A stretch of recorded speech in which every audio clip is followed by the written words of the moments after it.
Welcome to the Garage USA. I'm Jonathan Brinke, and today I'm in my basement.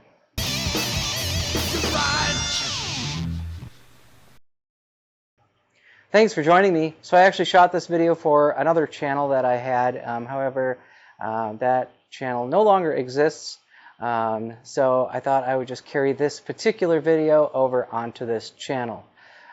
So a year ago, I was having a little issue with this old Maytag washing machine.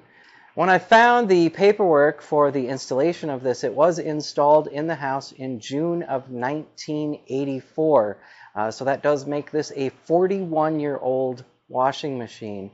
And it still works. We're still using it. It was installed by the previous owner, and I mean, these Maytags, they just don't make them like they used to.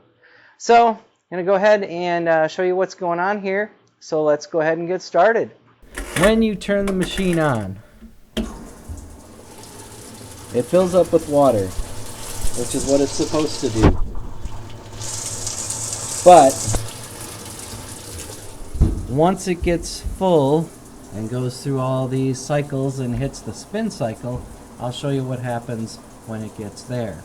So I've got the water in there, and it has stopped filling because that's as much as it puts in a small load. I'm going to go ahead and show you now. Once you flip that to the once you flip that to the spin cycle, and flip this over to spin and close the lid, and it's not doing anything. Open it up. It's not draining, not doing anything. So there are a few problems that you could encounter with an older machine. I did replace the belt last year, so it's not the belt, but it's not agitating. So it could be a bad timer, and it could also be a bad motor. And then there's some other things too. But really, what you want to check is that switch. It's a safety switch on the back of the lid. So I'm just going to take a small flat tip screwdriver here, and it is on the spin cycle. So I will go ahead and press this in with the flat tip. Oh, there we go. And then you can hear that that has engaged into the spin cycle.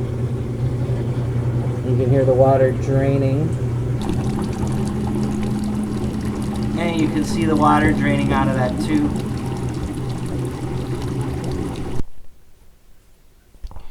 And there you go, and that is empty. So it is that switch that's bad. And so it may just need to be screwed in to bring that switch out a little further so it will trigger that. So I did try adjusting those screws with no luck. So looks like I actually do need to take this machine apart and see what's going on inside.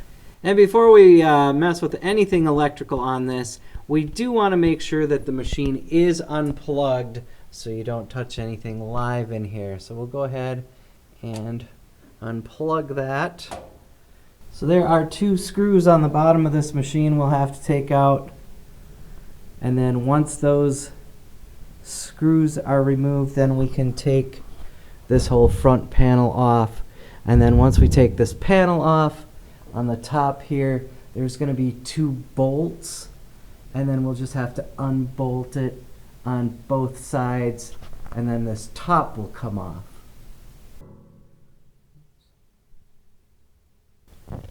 So with the machine open, I noticed on the switch there is a little shaft here that has come out that's supposed to be in here that will help trigger this. So push that in. I don't know if you can see that real well. I'm not sure if there's supposed to be something pinched on that shaft on the end to hold that in place, or what's going on, but I mean, it is a machine from 1984, so you know, just a few months shy of 40 years. I hope you enjoyed the video. If you did, give it a like, share, comment, and subscribe. I'd like to thank you for watching The Garage USA. I'm Jonathan Brinke, and I'll see you next time.